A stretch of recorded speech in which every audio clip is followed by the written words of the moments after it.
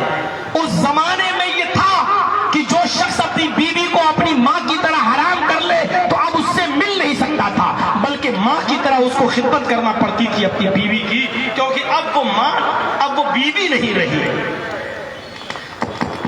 اوس ابن صامت نے بعد میں بہت افسوس کیا کہ میرے منہ سے یہ جملے نہیں نکلنا چاہیے، میں آپ کو جو منظر بتانا چاہتا ہوں اس منظر کی طرف ذرا آئیے اور دیکھیے، میرے پیارے ساتھیوں اس منظر کی طرف ذرا آئیے اور دیکھیے۔ اوس ابن صامت کو افسوس ہوتا ہے، انہوں نے اپنی بیوی خولہ بنت ثعلبہ سے کہا، اے خولہ تم محمد رسول اللہ کے پاس جاؤ اور اللہ کے نبی کو پوری بات بتاؤ، اللہ کے رسول کوئی نہ کوئی راستہ ضرور نکالیں گے، ہمارے اور تمہارے ملنے کا کوئی راستہ ضرور نکالیں گے۔ خولہ بنت ثعلبہ اپنی شکایت لے کر محمد رسول اللہ کے پاس آتی ہیں اور کہتی ہیں، اے اللہ کے رسول میرے شوہر نے مجھ سے زہار کر لیا، میرے شوہر نے مجھے اپنی ماں کی طرح ہم کو حرام کر لیا، اے اللہ کے نبی میرے چھوٹے چھوٹے بچے ہیں، بچوں کو پیار تو میں دے سکتی ہوں لیکن کھلانے پلانے کی ذمہ داری اور کمانے کی ذمہ داری تو مرد کی ہوتی ہے، اے اللہ کے نبی میرے اور میرے شوہر کے درمیان کوئی راستہ نکالیے۔ اللہ کے نبی نے فرمایا، اے خولہ تیرے لیے میرے پاس بھی کوئی راستہ نہیں ہے۔ دیکھیے نبی کی بھی چوکھٹ بند ہو گئی۔ اللہ کے رسول نے فرمایا، اے خولہ تیرے لیے میرے پاس بھی کوئی راستہ نہیں ہے، اب تو اپنے شوہر سے الگ رہے گی، تو اپنے شوہر کے لیے حرام ہو چکی ہے۔ کہا اللہ کے نبی میرے شوہر نے مجھے طلاق تو نہیں دی، صرف ماں کی طرح حرام کر لیا ہے، صرف بول دیا غصے میں آ کر، آپ تو نبی ہیں کوئی راستہ نکال سکتے ہیں۔ فرمایا خولہ اب میرے پاس بھی کوئی راستہ نہیں۔ مسند احمد ابن حنبل کی روایت کے مطابق خولہ نے اتنی ضد کی کہ اللہ کے رسول کوئی راستہ نکالیے کہ اللہ کے نبی صلی اللہ علیہ وسلم نے خولہ کو دروازے کے باہر کر دیا۔ اے خولہ ضد مت کرو، میرے پاس تمہارے لیے کوئی راستہ نہیں، جاؤ اب تم اپنے شوہر کے لیے حرام ہو چکی ہو۔ خولہ محمد رسول اللہ کے دروازے سے باہر آتی ہے، نبی کی چوکٹ کو چھوڑتی ہے، نبی کے دروازے کو چھوڑ دیتی ہے، گھر سے باہر نکلتی ہے۔ اب جو چیز دکھانا چاہتا ہوں ذرا ادھر دیکھیے گا، جے نگر والوں بڑے غور سے سنتے ہو تم، سنیے گا منظر، نبی کی چوکٹ بند، اللہ کے رسول نے دروازہ بند کر لیا اپنا، خولہ باہر۔ خولہ نے محمد رسول اللہ کے دروازے کی چوکٹ کو دیکھا، اسی دروازے سے لگی ہوئی مسجد نبوی کی چوکٹ کو بھی دیکھا، اس نے فوراً پکار کے کہا، اے محمد ابن عبداللہ، محمد رسول اللہ، آپ کا دروازہ بند ہو گیا تو کیا ہوا؟ آپ کا دروازہ بند ہوا تو کیا ہوا؟ رب کی چوکٹ تو کھلی ہے، رب کا دروازہ تو کھلا ہے۔ لوگ کس کی چوکھٹوں پہ جاتے ہیں آج؟ اولاد کی فرمائش کرنے، بگڑے ہوئے کام بنانے کے لیے، اور یہاں تو زندہ ہے محمد رسول اللہ۔ خولہ بنت ثعلبہ کے لیے دروازہ بند، اور خولہ نے کیا کہا؟ اللہ کے رسول آپ کی چوکھٹ بند ہو گئی تو کیا ہوا؟ رب کی چوکھٹ تو کھلی ہے، وہ مسجد نبوی کے اندر داخل ہوتی ہے، اندر جاتی ہے، اس کنویں کے پانی کو کھینچتی ہے، اس نے وضو بنایا، وہیں پر 2 رکعت نفل نماز پڑھی، اور 2 رکعت نماز پڑھنے کے بعد رفع یدیہ الی السماء، اس نے اپنے ہاتھوں کو آسمان کی طرف اٹھا دیا۔ ارے دعا مانگنے کے طریقے بھی سیکھ لو۔ بحث آج تک کرتے ہو امام کے پیچھے دعا ہو جاتی کہ نہیں ہو جاتی ہے؟ مسجد کا امام دعا کرے، ہم اس کے پیچھے دعا کر لیں تو کیا حرج ہے؟ مسجد کا امام دعا اگر نہیں کرتا ہے تو کچھ لوگ مسجد کے امام کو بھگاتے ہیں مسجد سے، جاؤ تمہیں تمیز نہیں آتی ہے، تم دعا نہیں مانگتے ہو۔ ارے دعا مانگنے کی اصول اور ضابطوں کو بھی سیکھو کہ دعا کیسے مانگی جاتی ہے۔ خولہ بنت ثعلبہ نے وضو بنایا، 2 رکعت نفل نماز پڑھی، رفع یدیہ الی السماء، اپنے دونوں ہاتھوں کو آسمان کی طرف اٹھا دیا اور اپنے رب کو پکار کر دعا کرنے لگی، اے اللہ میرے